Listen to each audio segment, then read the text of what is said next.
Bitcoiners, I hope you love your life. I'm loving my life. Let's have some good mornings here. Matt, hope you're doing great, my man. Good morning, team. Ben, team, good morning. So we got a good morning team, and we got a good team, good morning. We like it. Thomas, good morning, all. Interesting photo. You think so? I don't know. I thought mine was a little weak today, actually. I couldn't get it to do throbbing insurrections. I was trying to get a Snickers bar into the mix. It wouldn't work. So I tried a few things. In the end, I just went with a Georgia peach because we're going to be talking about Georgia today. But anyway, I'm glad you liked it. King Mensa Musa, not talking about Florida too much, but Georgia's nearby. Good morning from Florida, where Bitcoin is championing the individual. Exactly. We love it. I got you, King Mensa. I got you. I had it. But you know, it's championing the individual. And I bet you it's a lot sunnier than here. We got another gray day, but that's okay. We love gray days at this time of year. We're taking it easy. This is our downtime. I haven't been going to the gym every day. I do this kind of every year around now. We just take a little break and get out of shape and get gross. But I'm already feeling it. I got to go work out today. It's been about 2 weeks. So not going well for me, but I'll get back to it. But despite all that trouble, the sun came up this morning without any worry. Bitcoin's running. We don't have any trouble. Let's have some coffee and talk about what's new. Found a new Moscow time source today. The reason I found it is because the old editor-in-chief was arrested for pedophilia. So you always know if it's one of those guys working for a media outlet, you're going to find a lot of Moscow time behind it. So just so you know the story, this fella, I don't even know his name, but he was the editor-in-chief of a news site called The Recount, and he's been charged with child stuff. It's not good. It's really bad. Hundreds of videos. So he also worked as a camp counselor, which is kind of on the nose and predictable, right?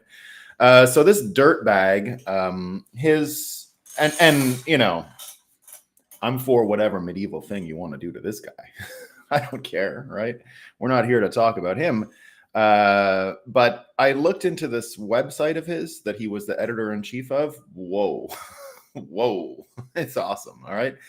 So let me just give you a bit of a. So it clearly they get the talking points. You know when we've talked a little bit about talking points being disseminated, and you hear them repeated with vocabulary. So this is one that we've been talking about for like a week. I have a bunch of examples. It's amazing, right? I got Jen Psaki in this lineup. It's all the times now this week where people are comparing Trump to Hitler. Remember Hillary did it last week, and so that was the original proliferation, right? That was the distribution. That was the node relay, right? The master node said to everyone, hey, Trump, Hitler, let's do it again. Let's try this thing again, right? So no kidding. Here's a collection from this week. I got the Recount doing a few, right, of these Trump Hitler ones, but there's more. So ready, this is, you know, the comedian, they call him a comedian, Seth Meyers, right? Seth Meyers. So this is what they have in the Recount. So I'm taking Recount headlines of other stuff. They don't do much of their own journalism.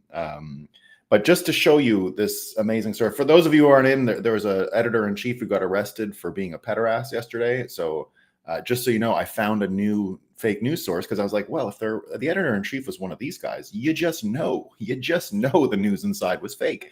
So I got all kinds of good stuff today. So here we go. Ready? This is Seth Meyers. Fuck this dipshit. Racist doofus thinks he can swoop in and set up a dictatorship in 2024 despite having like 9 sets of handcuffs on him. That was a joke, apparently. So Seth Meyers responds to Donald Trump saying that his political opponents live like vermin, echoing rhetoric used by Hitler. There's a whole bunch of these. They're great. So here's another one. This is from the Recount as well, right? So they're still talking about the vermin word because he used vermin, right? So Donald Trump parroted the autocratic language of Adolf Hitler and Benito Mussolini, 2 dictators many U.S. veterans gave their lives fighting. They didn't use proper English now here, but that's fine. 2 dictators many U.S. veterans gave their lives fighting in order to defeat exactly the kind of un-American ideas Trump now champions. Right, so that's more from the Recount. But it gets better. It gets better. It's not just the Recount, right? There was more out there. Jen Psaki, right? This pattern of Republicans turning a blind eye is one we've seen again and again. The difference now is they're gambling our future on a would-be dictator. We're not done. There's more. This is also from MSNBC yesterday. In case you're not paying attention, perhaps distracted by online noise. This is from Simon Attiba saying, suggesting that this is what everyone is doing. So he's catching, I forget this journalist, but she's typical blown out hair, who's paying for the dress and the makeup type of journalist. In case you're not paying attention, perhaps distracted by online noise, the left is already crafting a narrative about Trump. It suggests that he's akin to Hitler and may lead the United States back to the dark ages if elected, right? So there's a whole bunch of these. They're really great. You'll see more of them. They're going to keep coming, I'm sure, right? She said it, Crooked Hillary said it, so everyone's going to copy her. We got more, though. We're not done. We're not done. It's not just the recount and its supply of fake news that we're going to be using. We got some good old climate change stuff. You can't get rid of the climate change stuff. That's always the most fun, right? So we're told there's some volcanoes going there's some volcano that's going off in Iceland. I've lived through a volcano eruption, by the way. It's the worst. So the volcanoes are going off in Iceland, apparently. Grindavik, it's called. But Bloomberg Green, one of my other news sources for fake news, lets you know, because a lot of people saying we got to put carbon policies on the volcanoes. Everyone's sort of mocking that almost all human emissions wouldn't equal one of these volcanoes going off. Now, I have no idea about any of that. Like, I'm not a volcano ash measurer, right? Don't ask me to measure volcano ash. I can't do that. I don't know what's going on with the volcanoes, right? So I have no idea what's true or not, right? But I just noticed that it's become a habit online to say, oh, volcanoes, so much stuff. But Bloomberg Opinion is going to tell you now, right? This is from Bloomberg Green, reposted from Bloomberg Opinion. The volcano in Grindavik will wreak a lot of havoc when it erupts. What it will not do, okay, they're letting you know now, right? It's not what you think, okay? What it will not do, says Mark Gonglov, is spew more carbon dioxide into the air than all of humanity. So if you're one of those people out there saying, oh, the volcano puts more than the cars, apparently you're wrong, okay? So we don't know, right? His quote that comes with it is, our carbon footprint is 100 times worse than this active volcano. Maybe, yeah, who knows? We're not done. We got more. Climate change. This is also from Bloomberg Green. All right. So you might think there's a lot of trouble in the world, right? But don't worry. Your president knows how to prioritize the trouble. Here's what he says. Climate change is the ultimate threat to humanity. Changing his point of view a week ago that it was white nationalist Republicans that support Donald Trump. So you can kind of go between those two. But I do remember him saying that last week. Just correct me if I'm wrong. I'm pretty sure he said that last week. Biden said it after a major government report was released, right? So climate change going to kill us all. But don't worry, right? It's nothing to do with his age that he can't prioritize threats. He might have forgotten he said Trump and white nationalists were the most dangerous thing in the world last week. But this week, right, saying it's climate change. But don't worry, the New York Magazine is going to assuage all of your worries about his age. All right. So just listen to this. This is the National Interest article written in New York Magazine. And here you go. President Biden is too old to campaign hard, but still able to govern, guys. Okay. Like, campaigning is not governing. All right. It's much easier to govern than campaign, according to them. Claiming he can't do the job is just false. So shut up, you idiots. If you have any problem with his age, shut up. It's false, right? So what's the best here is Jonathan Chait wrote this. And what's awesome is when they give him his title, it's by Jonathan Chait, who's been a New York political columnist since 2011. Molly Hemingway, who is one of the people overtly censored by the deep state, says the following: awful, yes, but an excellent reminder that Democrats don't run political campaigns so much as run ballot trafficking operations. So let me read that again. Awful, yes, but an excellent reminder that Democrats don't run political campaigns so much as run ballot trafficking operations. Candidate quality doesn't matter. Persuasion doesn't matter. Controlling the vote operation matters, and they do, which is what we're going to be talking about today. Now, I often say this. It's the same with Trudeau, right? Well, don't you think, has anyone seen polls in Canada? Trudeau is like nowhere, right? He could be toppled at any time. Does he look worried? I don't think so. Does Biden look like he's campaigning? No. It's one of the biggest red flags going, right? Who knows? We'll see. But I got one more special Moscow time for you before we get... Oh, no, I have two more. So this is just a simulation wink one, right? This is just a weird simulation wink. So suspected serial New York arsonist Amanda Burnside. I don't know about I don't know if this person was born with Amanda originally as their first name, more like Alex. Okay. So Amanda Burnside, charged with armed robbery hours after leaving jail for possibly setting 3 fires. Now, here's the funny part. So let out of jail, like no bail, all that stuff, right? We talk about it all the time. But no, what I find here is funny that it's a person named Burnside who's the serial arsonist. So Burnside, serial arsonist, who would have known, right? Got to see this Burnside's face. It's quite something.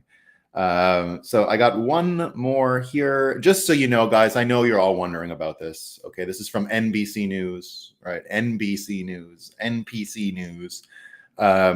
Just in case you're wondering, all right? Just in case you're wondering, it's really important stuff. You can get your COVID and your flu shots, guys. They can safely be given at the same time. Don't worry about it, right? And this is according to a small new study. They did a small study, guys. Don't worry about it. Take them both. It's fine. Don't sweat it, right? All right. So that's what we got for our fake news of the day. Now, for our real news of the day, our theme is throbbing insurrections or robbing elections. So it looks like everything is coming down to our ability to really understand what happened in 2020, right? I've said it for a long time. I've even said it further. I'll go one step further.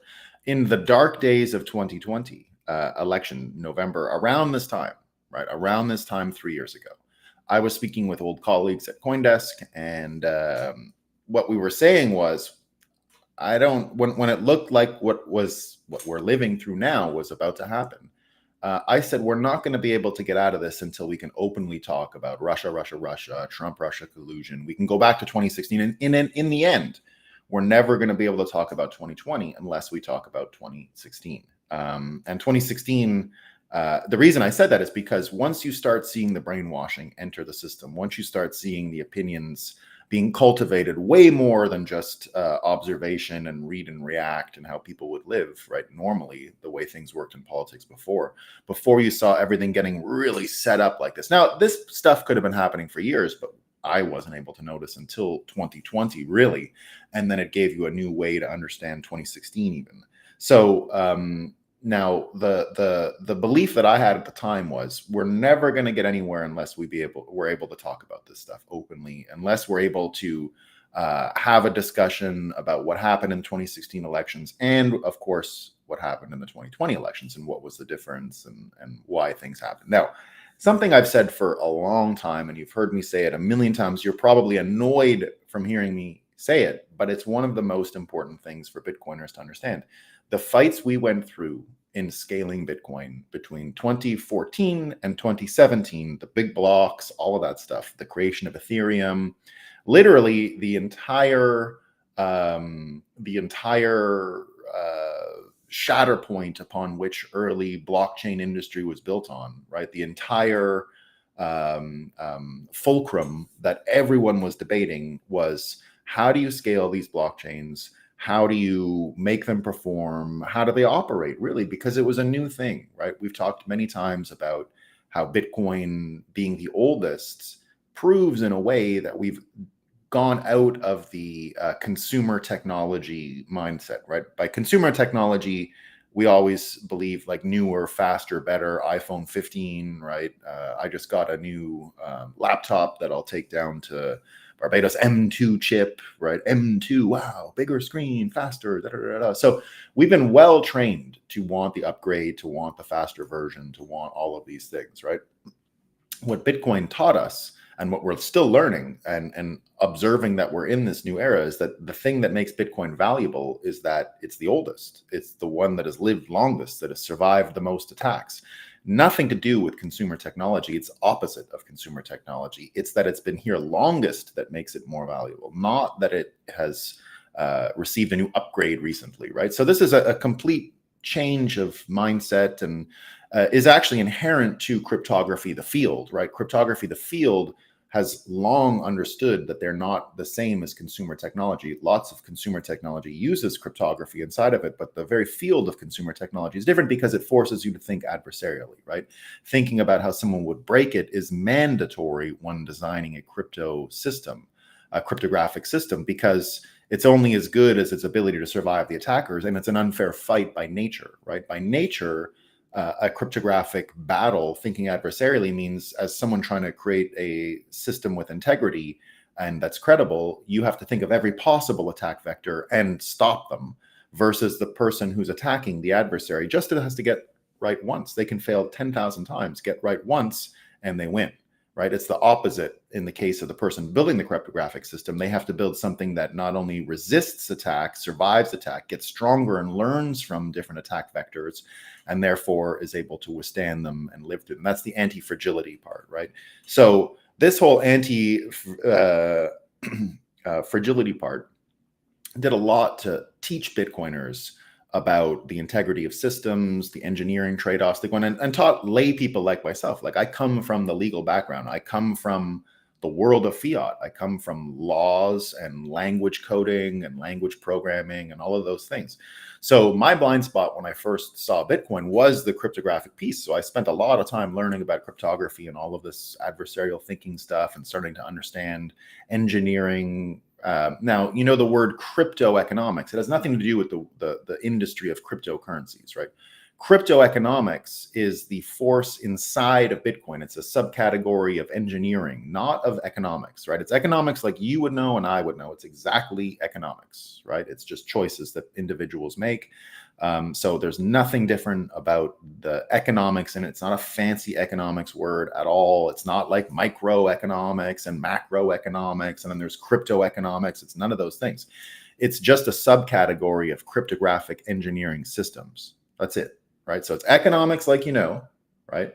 And instead of being a subcategory of economics, it's just economics, but in this case applied to engineering and systems. So that's what cryptoeconomics are. And the reason why they're the subcategory of economics is because they don't require a boss. They don't require a project manager. They're living organisms, if you will, and the economic incentive forces that go into growing them, securing them, perpetuating them are all self-directed, let's say, right? So self-directed by the economic choices inherent in the system and that lead people and incentivize people to do X or Y to the system. So that incentivized behavior is economics. Exactly. Yes. So incentivized behavior to build a cryptographic system, right? So that's all you know about what cryptoeconomics are. So Bitcoin is proof of cryptoeconomics, right? That's what it is. It's proof of cryptoeconomics. So for a long time, I've said that because we understood these principles early, we were better positioned to understand what was happening in 2020, right? Because the engineering trade-offs that we understood within cryptoeconomics, that you can't have it both ways. You can be credible or you can be convenient, but you can't be both. And so we understood very early everything we've learned about buying Bitcoin and not shitcoins and all of this stuff set us up perfectly to be literate in election systems, right? Because election systems are the same. They're not consumer technology. They're something totally different, right? They're adversarial thinking. You have to think of every way it could break in order to do it. So cryptoeconomics, although we are talking about Bitcoin and Federal Reserve stuff mostly, remember, we're still just talking about mousetraps and machines and devices. We don't have to go to the scale of planetary monetary systems to understand the engineering trade-offs inside of Bitcoin, and that these engineering trade-offs always apply to systems that need to be secure, need to have cryptographic security, that need to be protected from adversaries on the network, and that they also have to have this adversarial thinking component inside of it, right? If you don't have the adversarial thinking component inside of it, you're not going to know what's going on. So remember what I said, everything to do with the law, right? I was literate. I knew what was going on until I saw Bitcoin. I didn't really think about blind spots in engineering or in system design or in cryptographic systems or any of this stuff. When I understood it, when I started learning more about it, you start to see that things like elections, of course, right, apply to this. And not only that, in all the language that came out of the 2020 elections, it was always the same. Courts didn't find anything, blah, blah, blah, right? But courts, like my own background, are not capable of understanding adversarial thinking. They're not capable of understanding. They're blind to it. They don't even know it exists. They're trying to buy the iPhone 15, right? They think, oh, new voting machine, great. Right now, I'm not mind reading them. I just know what judgments they said. They said, we don't know how to do this. We can't see it. The courts never looked for fraud inside of the machines until now. And they found it. So let's look into what happened yesterday, right? Some amazing stuff happened yesterday. So, and so amazing that I think if this continues, we're going to be in a totally different setup for 2024. So here we go. Let's start. So first up, you guys know that. So let's just do the accounting again of the cases, right? So we're not talking about the Mar-a-Lago valuation. That's New York, all right? And we're not talking about I guess the rape one is just totally gone. We never hear about the rape one anymore. So there's four, right? There's four. So there's the rape, which we don't hear about anymore. There's the money one with Letitia in New York. We hear a lot about that one because they're getting the family to testify. But the other big one, this is the Jack Smith, I think, Georgia case, right? Smith, Georgia case is all flowing from, remember when Trump said, find me the votes, right? Find me the votes. And they all go, oh, he means create fake votes. Right, so already they're like not on the right track. So this is that case. This is the steely-eyed, handsome Jack Smith versus the jerks, right? So this is the one where they flipped a bunch of the co-conspirators, they call them. So this is Sidney Powell, Jenna Ellis, all these other people. Now there've been, so first of all, what you have to understand a bit about this is that these aren't even real crimes. Apparently, we read that a couple of weeks ago, that these were always just kind of fake, right? There's no prison. It's like a first-time offenders thing and whatever. But anyway, I don't know the details on that, so I'm not even going to comment on it. So more than I already have. So these, and I guess they're called, what are they called? They are called Profer videos, right? Profer videos. So these are the videos that were part of the plea bargain that each of these people have taken, right? So Jenna Ellis admitted to what she did. Sidney Powell admitted to what she did. But what do they admit to, right? Jenna Ellis says she spoke with someone at a Christmas party in 2020, and that person said Trump is never leaving office. Right? And so this is Trump told that person he's never leaving office. Sidney Powell has the same thing. First of all, these videos were released. These Profer videos leaked. And in the end, they offer a zero way of impugning Trump. They're all just hearsay, right? You know what hearsay is, of course, right? Hearsay is repeating what someone else said if you weren't in the room, right? So you heard someone said something. That stuff's not admissible in court because you're not putting your name to it, right? So because you're not putting your name to it, it's just a he said, she said.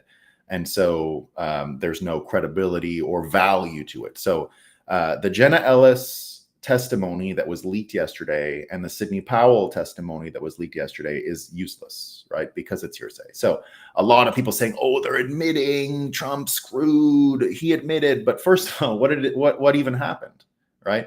At a party, they're talking about the boss and how he's not going to leave, right? And that was proof, according to the fake news, that Trump knew he lost and all he wanted to do was scam people. So they keep asking, were there people who told Trump he lost, right? And they're like, yeah, right. But did Trump believe them? No.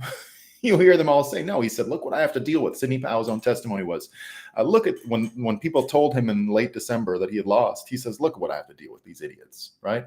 So he obviously never believed them, right? He just said, you guys are stupid. Get out of here. Keep finding ways for me to not have to succumb to this thieving, right? So so the videos were released yesterday. In the end, why were they released yesterday? Why did these videos go out yesterday, right? We've been learning a lot about how it seems to be a pattern where crazy things happen that might be good for Trump, but then fake news is disseminated that tries to neutralize that. So these videos came out yesterday. They're 100% stupid and inadmissible. They're 100% useless to any prosecution of Trump, right? They're even trying to say, they've put a gag order now on them, accusing the Trump campaign for some reason of leaking them, even though it makes no sense for them to leak them. Harrison Floyd, one of the fellows who's been arrested for this, came out and said yesterday the Fulton County DA's office leaked Profer videos, and now they're trying to blame my team in order to get a protective order. So he's saying they did it, right? And he goes, look, if I was gonna, he says, look, Fanny, if I was gonna leak something, it wouldn't be Sidney Powell or Jenna Ellis. And he said it would be this.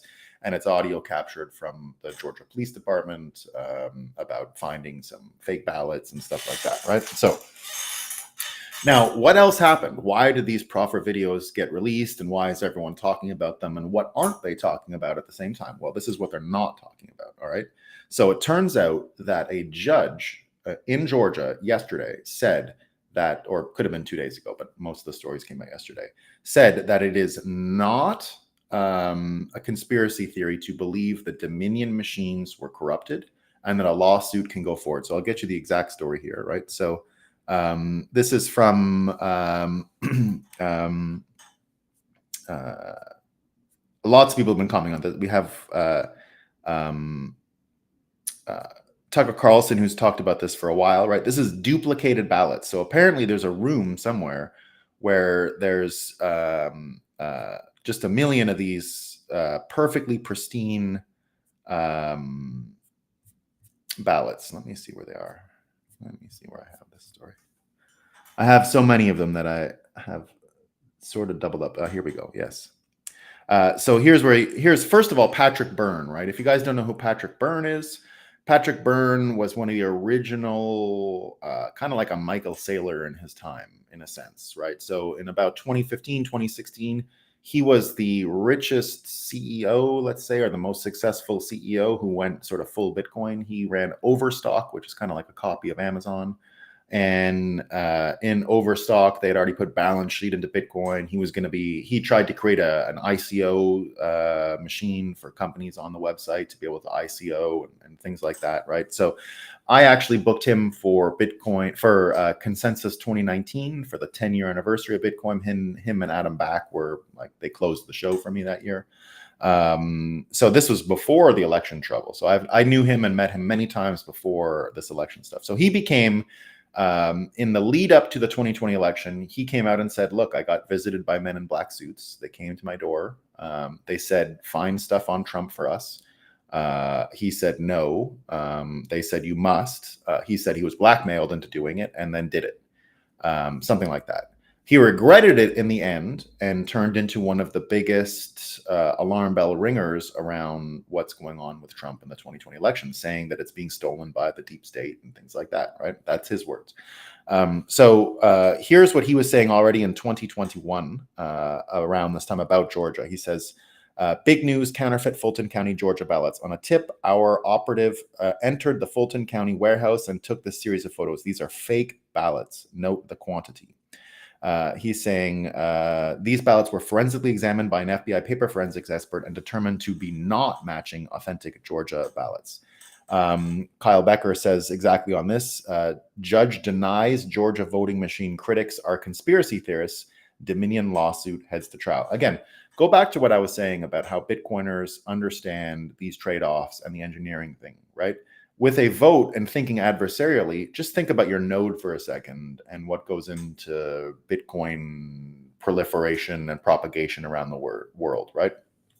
Now imagine, in this case, these are not, you're not running Bitcoin core code. You don't even know what code you're running. Where does the hardware come from? We don't know, right? Imagine the trouble we go through for anti-tampering on a wallet. Do you think they do any of that on a voting machine? But should they do the same? Of course they should. Of course they should, right? So it turns out there's even these machines, and the guy with the MyPillow thing is trying to invent like a Wi-Fi detector that would find out if any of these voting machines have a backdoor Wi-Fi. And the election system in the United States have said, no, we won't use it. It's illegal. And so they're clearly not. And by the way, Georgia, a Republican state, right? None of this stuff had to happen if politics were real and there were two parties. What you're seeing is uniparty, right? The Georgia election was probably stolen from that Stacey Abrams girl, I think. I don't have any reason to believe it's not anymore, right? So the Democrat who went around for years saying the election was stolen was probably right. Probably, right?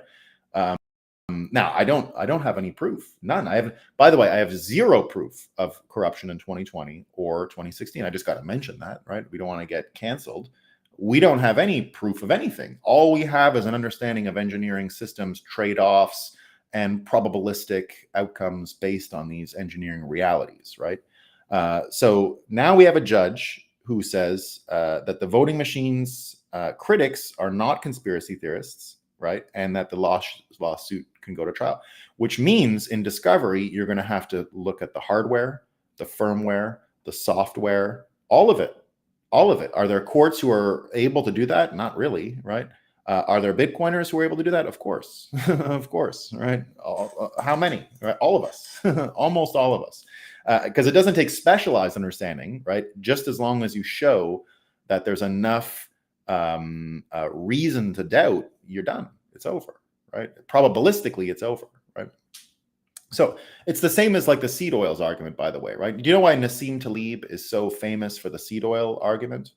It's because he didn't have to prove it. The point of what he was saying was that the outcomes of seed oil consumption in the Western diet is so catastrophic that the proof that it caused it is not even necessary, right?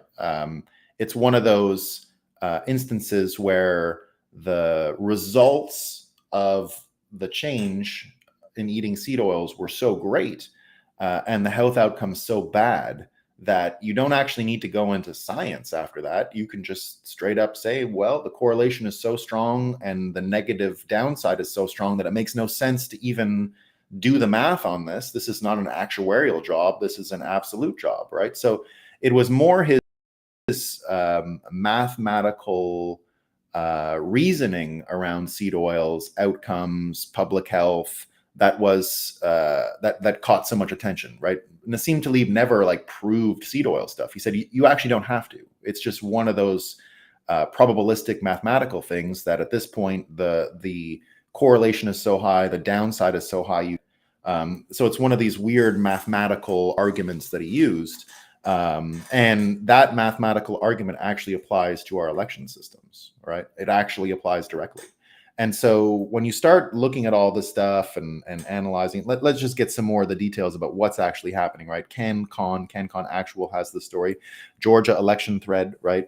So he gets a guy in here, John Eastman. This is the day after the election, right? And from there, they're talking about anomalies during the election and the Dominion tabulators, right?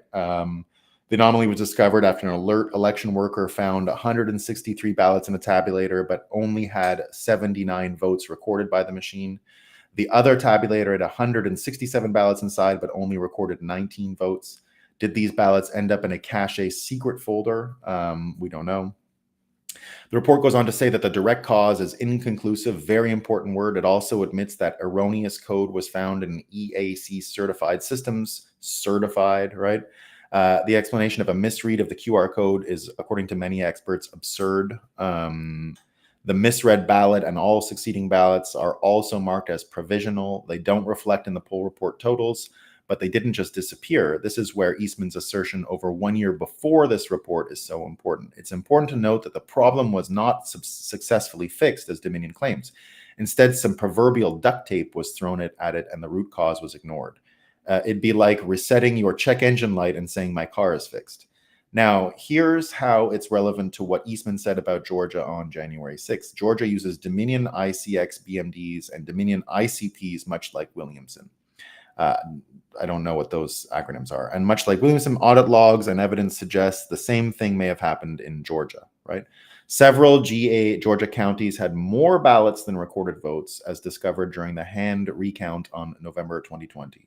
Those included Floyd, Fayette, Walton, and Douglas. DeKalb Dem primary found 2,810 extra votes in a hand count as well. It's worth noting that the hand recount was off in Fulton by thousands and thousands of votes and had to do double, triple scan ballots to make the numbers match. They entered a consent agreement admitting as much. Evidence suggests other counties were off as well. So anyway, the point here is that, and then there was even a break-in into that Fulton County warehouse, right? Now, we've got to predict.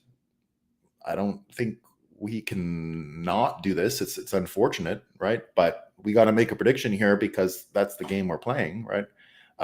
So Emerald Robinson says the following: remember, broke the story on the Fulton County warehouse break-in where the ballots were stored, right? So this is from the actual Tucker Carlson story about this. Tucker aired this on Fox before he was fired, and this is one of the reasons why he was fired. It was this case. And this is where Dominion took issue with him, right? Saying Tucker Carlson on duplicated ballots, mailed tally sheets and falsified tally sheets and mail-in ballot fraud in Fulton County, Georgia. So I'm going to make that prediction in a second. I'll go back to what Emerald said. It now appears there actually was meaningful voter fraud in Fulton County, Georgia. This is Tucker Carlson last November 2020. It's not a conspiracy theory, it's true. Surveillance footage obtained by Voter GA shows large numbers of ballots being scanned multiple times. Pay attention to the woman wearing yellow at the desk. According to Voter GA, she slides ballots into a scanning machine, removes the ballots, and then reinserts the same ballots. This happens multiple times. The question is, how many times were these ballots counted? Now, again, I don't know shit about what's going on here, right? But go back to this warehouse of fake ballots, right? So Emerald Robinson says these fake ballots are there, the ones that were being counted twice and all this stuff.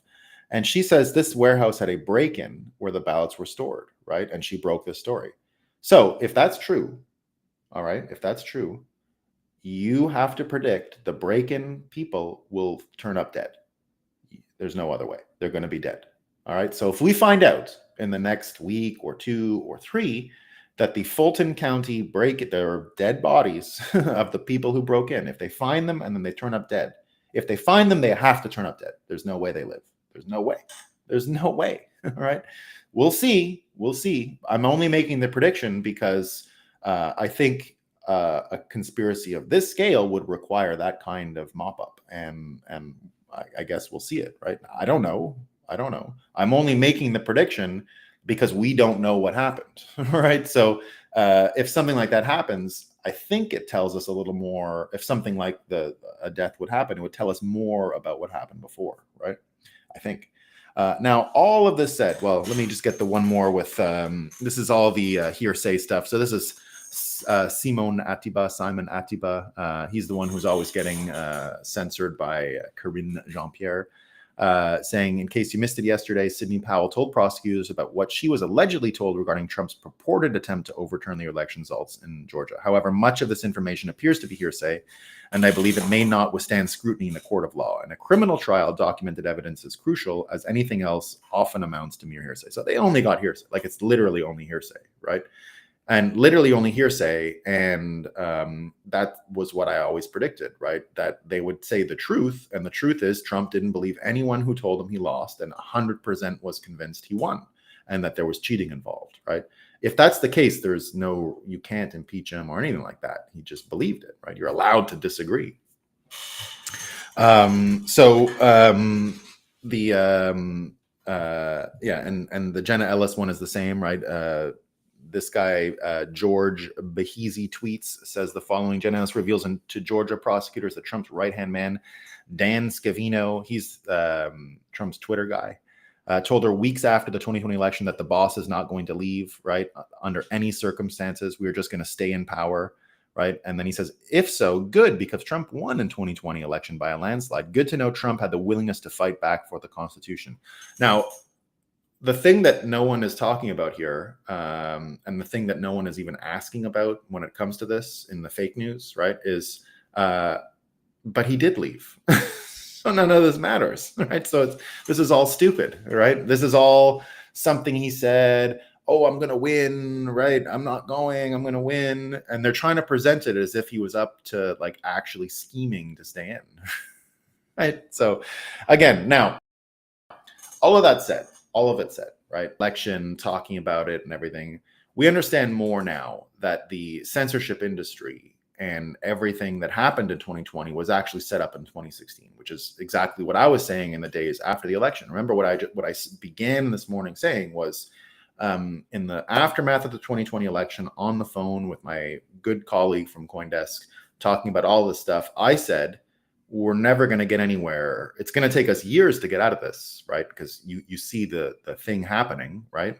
It's going to take us years to get out of this, and we're not going to get out of it until we can talk about 2016 openly and what happened since 2016 until now to set this thing up. And it looks like we're getting there, right? So Mike Benz was on Marty Benz's show yesterday, right? And again, Bitcoiners understand the technical arguments around the election because of our industry. So we're just in a better position to understand this. It's harder to roll us. It's harder to manipulate us. It's harder to brainwash us about anything election related because we understand these engineering questions, right? And so watching the information laundering experts interact with Bitcoiners who are money laundering experts and seeing that the laundering is the same, it's the same technique, is sort of creating a real power center in order to criticize all of this stuff. So here's what happens. Mike Benz goes on to Marty Bent yesterday, and they talk about the birth of the censorship industry, right? So here's what he said. This was the setup to what we're seeing with Trump today, right? The deep state lost, or the State Department lost 3 elections in a row. They were all internet elections. The rules-based order struck back. Military overtook civilian control of media, right? And that's what I see. That's exactly what I see, right? And since then, COVID, everything that came into place has been designed in order to stop what happened in 2016 and put us back in that two-party blah, blah, blah thing, right? So the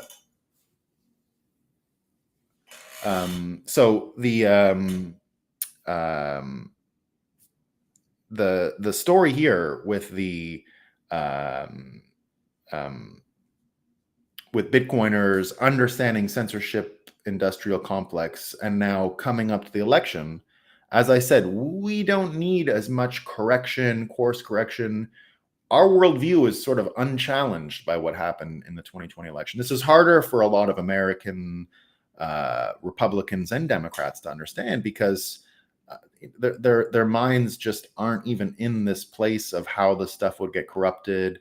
It's still all politics and it's not engineering, right? The engineering and the gears of the machine that work for brainwashing they're a literal machine. Like you can observe it, right? Just the way you can picture Bitcoin propagating, you can picture the censorship industrial complex stunting people's observations, blinding them, confusing them, misleading them, right? It's all very obvious. Once you perceive the machine, you can see how it interacts with people and shapes their opinions and minds, right?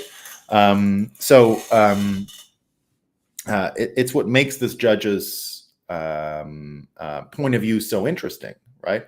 The judge saying that voters have sufficient reason to doubt these machines is a big change and brings it outside of the political realm and into the engineering realm, into the system design realm, into a field that we Bitcoiners understand better than anyone, right?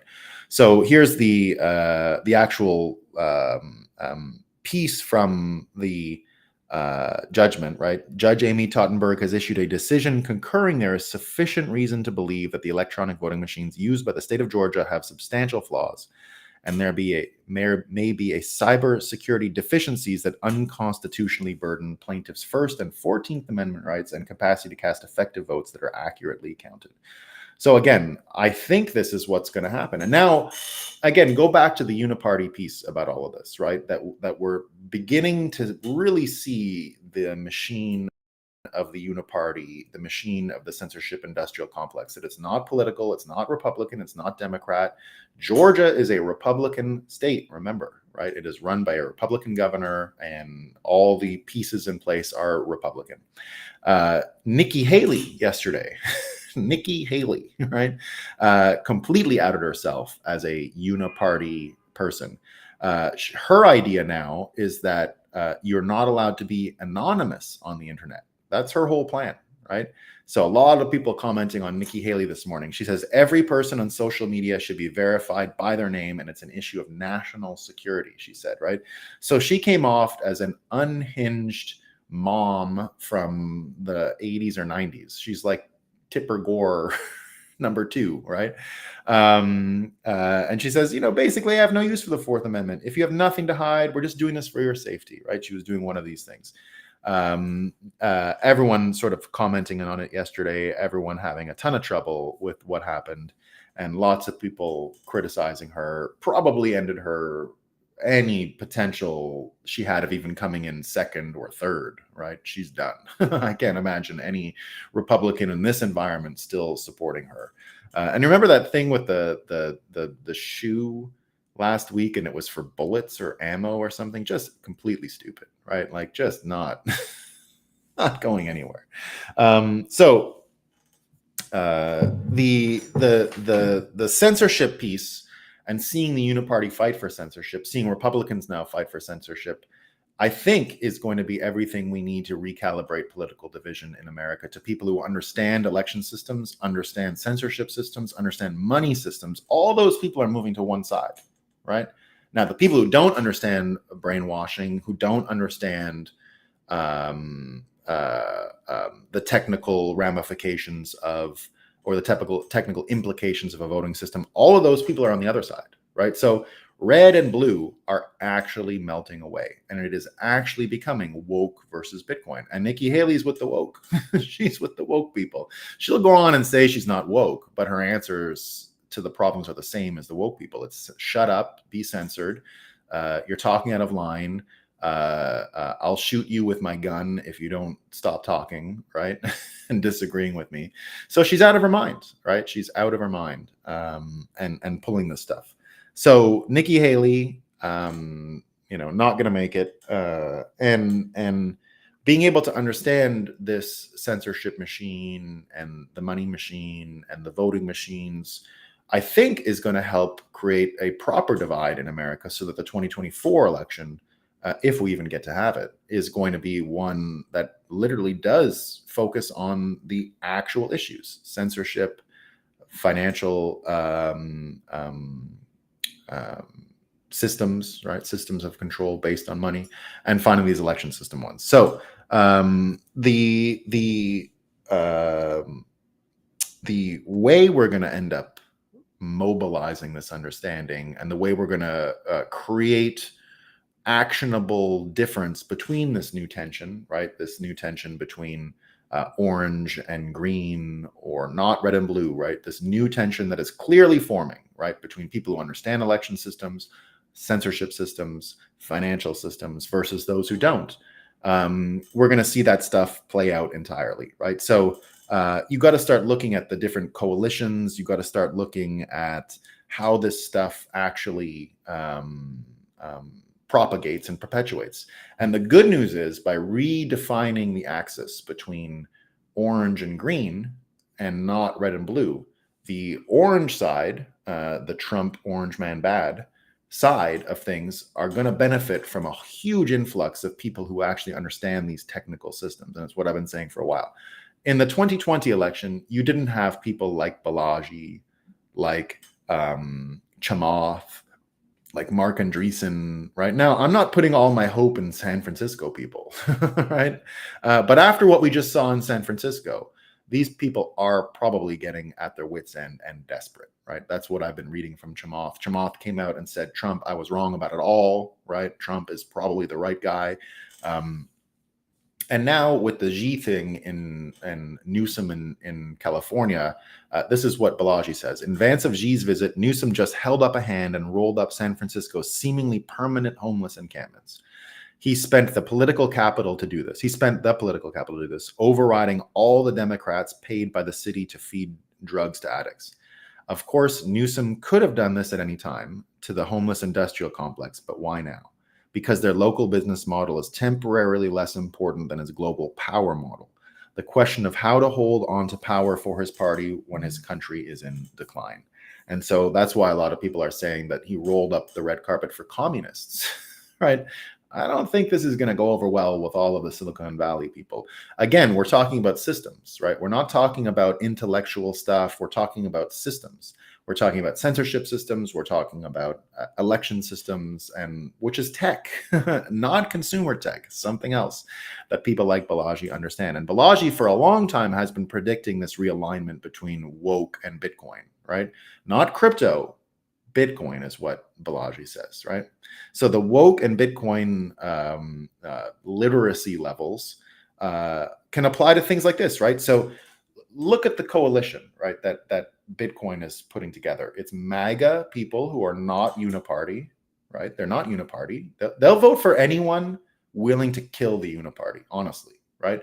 If something happens to Trump, it's not DeSantis or Haley who get the second place. MAGA would vote for Vivek way before they vote for any one of these people. They'll vote for RFK before they vote for any Republican, right? So MAGA and what Trump has cultivated is part of this new coalition.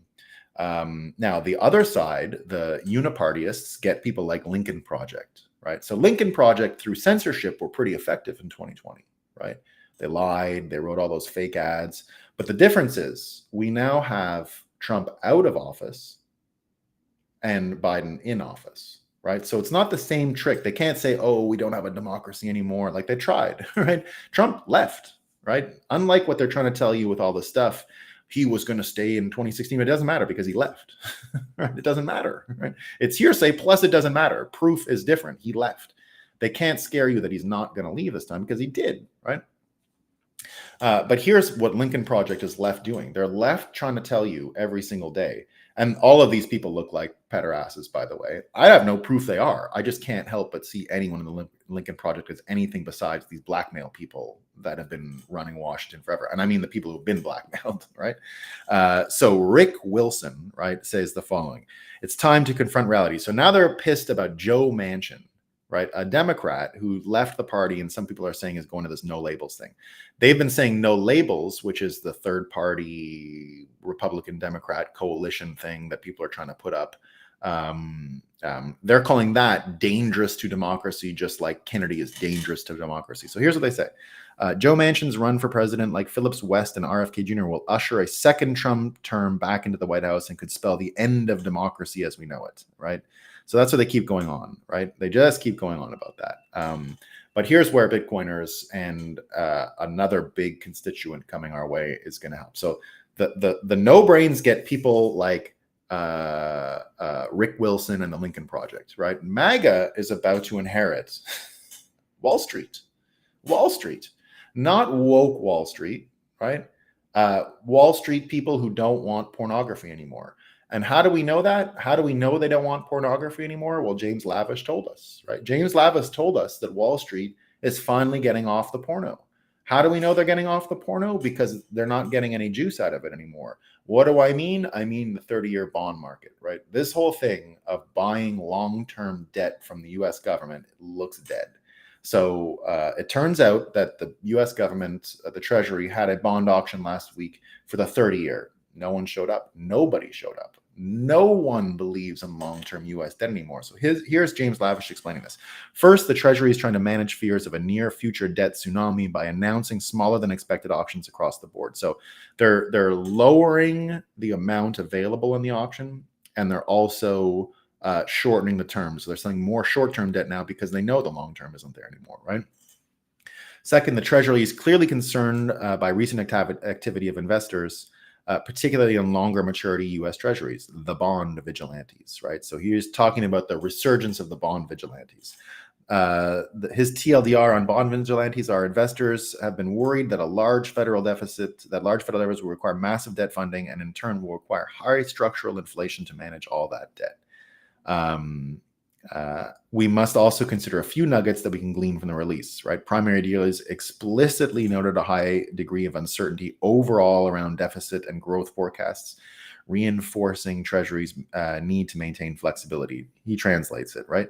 The Treasury itself admitted that primary dealers, banks that buy the debt and then resell to the investors are concerned about USD demand and being stuck with more of the auctions than they want to hold themselves, right? So the important thing in here is that if the bond vigilantes grow and the people doubting long-term U.S. debt grows because of things like election integrity, you're going to have a huge group. Imagine MAGA might get Silicon Valley, bond vigilantes, all of these people, not pro-Trump, anti-uniparty, anti what we have experienced until now in the United States, pro big time change. We weren't there a few years ago and we're there now, right? And if this timing looks as beneficial to Bitcoin as I think it is, you're going to get a situation where the winner with this new coalition will have to embrace Bitcoin because the leftover of America by then, of the economy, of government balance sheet, of credibility in the institutions might be at an all-time low, right? They might have to get used to no one coming to these bond market things. And now the good news for us is that most Bitcoiners are already there. Most Bitcoiners have already come to these conclusions. We already see the elections for what they are. We see the economy for what it is. We see the news for what it is. And we just need more people to get on our side in order to expand our version of reality. There's competing versions of reality right now, right? And remember what reality really is, right? It is hard to vary statements, hard to vary truths that are resistant to entropy and new explanations and all of that stuff. So we're getting close, guys. It's almost there. Now let me see some of these comments and we'll see where we're at. We love Kovefi. Yeah. Print money, print votes, rule the world. That's it, Bitcoin graffiti. Yeah. But correlation is having some data, right? Yeah. So Bitcoin graffiti, I guess you're talking about the Nassim Talib stuff. Yeah, but his point was you don't need to go further. It was some data, and it was one of these things where you don't actually need to be accurate anymore, right?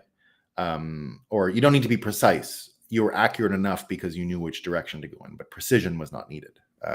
So it's this weird little edge case from his book, right? It's more about a statistic modeling thing and probability and risk, right? It's tail risk and all that. The risk, so there's a few more variables he put in, right?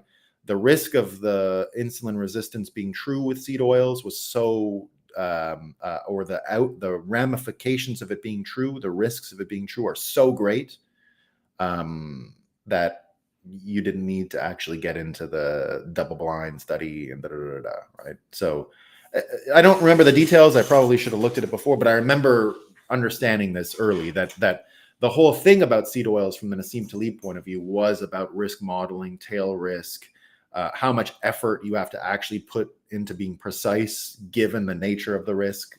It wasn't just a pure mathematical function that produced a result saying you must do this, right? It was more like go, right? And it was a mental exercise for what he did in his life, which was risk management, right? So yeah, I love the Daniel. The thing that Vivek did in the debate, agreed, is one of the most important things, and I'm so glad he did it, right? Forcing them to talk about 2016 was a great move, right? Really great move. It's all about the uniparty.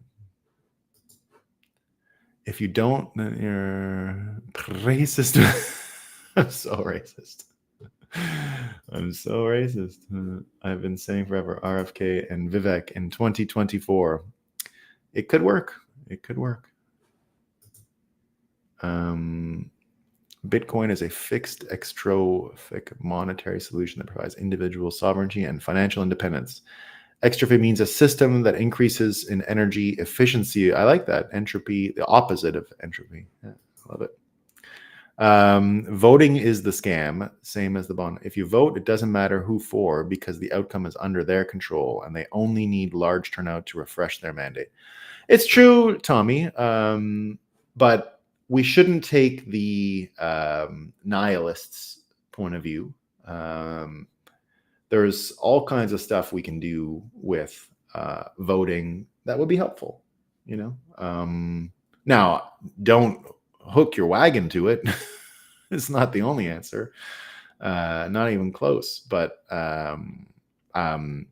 what you can do is, you know, help show that the voting trade-offs and the systems in voting are indeed a scam. But it doesn't mean don't show up. You know, like I say, I voted 5 times for Biden. I always say that, right? I voted 5 times for him. What are you talking about? It's the best. So it's useful. I guess this is what it is. The idea. Okay, how about this? How about this as a frame?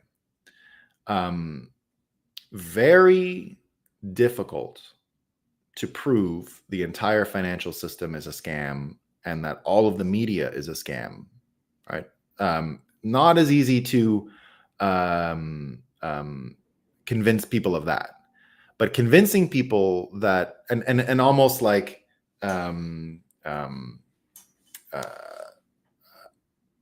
because you can do it with elections, because you can open people's minds with elections being corrupted, it's actually a window into showing them just how deep the corruption is. There's not many that do that, right? You can't lead. The thing that I've learned with Bitcoin and money, you can't lead with the money you have is corrupt. People are resistant to it, right? And even if they understand your point intellectually, they'll still be like, well, how much dollar? Like, they'll still ask you, when are you going to sell your Bitcoin? You know what I mean? Like, they don't really get the denominator piece. And I guess that's what it all comes down to, is that the denominator in money is kind of an abstract thing and not exactly what people understand. They still think you're buying stock or something with Bitcoin, right? So the elections thing with the reputations around elections and all of that stuff, to me, is a more direct road to getting into the same place about doubting the dollar and the financial system and the media and all that. The elections, I think, are an easier pill to swallow, I guess you could say. And the learning is exactly the same. So it's one of the best leading indicators for hyper-Bitcoinization that I can understand. A corrupted election system that people understand is corrupted, and how it's corrupted, to me, would make them literate in fiat and Bitcoin. And I think this election story is one of the main drivers towards hyper-Bitcoinization and the separation of money and state. I believe that, right? Exactly what we heard here, right? From Bitcoin Graffiti, right? It's print money, print votes, rule the world. Now, you've almost got to reverse engineer that for people, right? Once they see that they rule the world, oh shit, and they printed votes. How did they print votes? They printed money. You can't start with the money, I don't think, right? People believe this US dollar thing is like literally a primary color in reality, that it's like a base unit of reality. They believe that. I used to believe that. It's not that you never question it, so you wouldn't even be capable of believing it. There's no belief required, right? Do I believe the sky is blue? No, it's just blue, right? I don't, there's no faith required. And money had a very similar hypnotic effect on people, which is what my book, NPC, Bitcoiner's Guide to NPC Management, is all about, right? That a lot of people don't understand. They're under actual black magic. It's actual black magic. The real thing, right? So they're under black magic, and it doesn't even allow you the perception. But this voting thing is actually a spell breaker, and it actually leads you to that way. So this order of things, Bitcoin Graffiti, is correct. But we're talking about engineering and system design and systems, and therefore to understand systems, you need to reverse engineer. And so that's what I see is happening with the vote thing, right?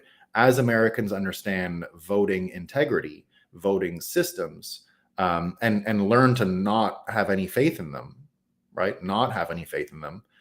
They'll have a better literacy and understanding for what's actually happening with the media, and one step further, money. So we're on the track. We're on the path. We're on the path. I've been an Illinois voter my whole life. My vote has never counted. I don't think it would. It is Illinois must be one of. It's like Pennsylvania, right? It's been corrupted forever. Interestingly, that's what makes Kennedy again another one of these amazing cases, because the original vote stealing probably was his uncle, probably in Chicago, right? Nixon probably should have been president in 1960. Now, my understanding of this has always been based on it's the same fight, right? Do you know who Kennedy was too close with during his campaign? It was the military-industrial complex. Everything to do with missile gap was a lie, right? Eisenhower was furious that Kennedy was campaigning on that. Eisenhower was there as a military hater.